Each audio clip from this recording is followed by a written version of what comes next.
कैसे? जब हम प्रणाम करते हैं तो दुखों का शमन हो जाता है, सुख दुख से हम पार जाना सीख जाते हैं। और दुखों से पार जाने का तरीका कोई हमें बताता है तो वो है श्रीमद् भागवत कथा। अर्थात जब हमारा मन हमारे इष्ट के चरणों में लग जाता है तो हमें संसार के दुख प्रतीत नहीं होते, कष्ट अनुभव नहीं होते हैं। आप देखिए कि जितने कष्ट भक्तों के जीवन में है उतने तो साधारण व्यक्ति के भी जीवन में नहीं होंगे। आपने मीराबाई जी के विषय में सुना होगा, सुना है कि नहीं? आप सभी ने मीराबाई जी का नाम तो सुना ही होगा, नरसिंह जी का नाम सुना है, नामदेव जी, ये जितने भी महापुरुष हैं इन सब के जीवन में भयंकर कष्ट आए हैं। और ऐसे कष्ट यदि कभी हमारे जीवन में आ जाए तो हम मृत्यु का वर्ण करना स्वीकार करेंगे, लेकिन कष्ट नहीं सह सके। तो ऐसा नहीं कि जो भगवान का भक्त बन जाता है उसके जीवन में दुख नहीं आते हैं, आते हैं। देखिए यही प्रश्न भगवान कपिल, जिन्होंने सांख्य शास्त्र का ज्ञान दिया, सांख्य योग दिया हम मनुष्यों को, ऐसे कपिल भगवान की मां देवहूति जी ने कपिल भगवान से प्रश्न किया था कि हे पुत्र, क्या भक्तों के जीवन में भी दुख आते हैं? और आते हैं तो इनसे पार जाना हम कैसे सीखें? तब स्वयं भगवान कपिल ने अपनी मां देवहूति को जो उपदेश किए उसको श्रीमद् भागवत कथा में कपिल देवहूति संवाद के नाम से जाना जाता है। तो जो भगवान ने उपदेश कहे उसमें एक बहुत अच्छी बात कही कि तपंती विविधास तापान एतान मदगच्चेत्सा।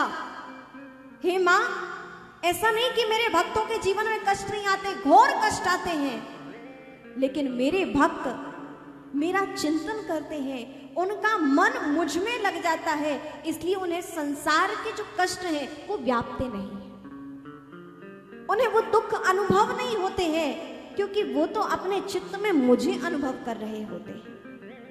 दुख आते हैं लेकिन उनका अनुभव नहीं होता, उनको वह कष्ट अनुभव नहीं होता है, वो मेरी कृपा से उनको कष्ट अनुभव नहीं होता है, क्योंकि मन ही तो है जो सुख का भी अनुभव करता है और दुख का भी अनुभव करता है। यदि मन ही जब ये परमात्मा के चरणों में लग जाए तो दुख आने पर भी व्यक्ति को दुख प्रतीत नहीं होगा। जिस प्रकार आप इस उदाहरण से समझ सकते हैं, आपके पास फोन है, ऐसा कोई व्यक्ति है जिसके पास फोन नहीं होगा? बल्कि एक तो क्या, दो दो चार चार होंगे, है ना? तो आज कोई भी ऐसा नहीं जो फोन के बिना ना हो यहां। तो हम सबके पास फोन है। अब यदि वो पानी में चला जाए तो क्या होगा? आजकल तो लोग फोन को ऐसे रखते हैं कि कहीं थोड़ा सा इधर उधर हो जाए तो इतने उतावले हो जाते हैं जैसे क्या ही कहा जाए। इतना फोन से प्रेम, जितना अपने संबंधों से प्रेम नहीं होगा लोगों को, उतना आज फोन से प्रेम हो गया है।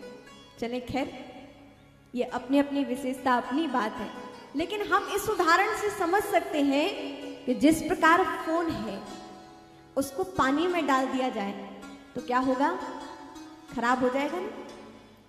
लेकिन उसी को वाटरप्रूफ कर दिया जाए और फिर उसको पानी में डाला, तब फोन खराब होगा? फोन का कुछ बिगड़ेगा? कुछ भी नहीं। बिना पानी, बिना वाटरप्रूफ, है ना, उसको पानी में डाला तो फोन खराब हो गया, लेकिन वाटरप्रूफ होने के बाद फोन को कितना भी पानी में डाले रहो, फोन का कुछ भी बिगड़ने वाला नहीं है। ठीक उसी प्रकार जब तक हम भगवत प्रूफ नहीं हैं, भगवान की कृपा से आप प्लावित नहीं हैं, तब तक ही जीवन में कष्ट अनुभव हो रहे हैं। लेकिन जिस दिन हमने आपको भगवत प्रूफ बना लिया, भगवान की कृपा से संरक्षित कर लिया, फिर जीवन में कितने भी दुख रूपी पानी में हमें डाले रहो, उसका हम पर कोई प्रभाव पड़ने वाला नहीं।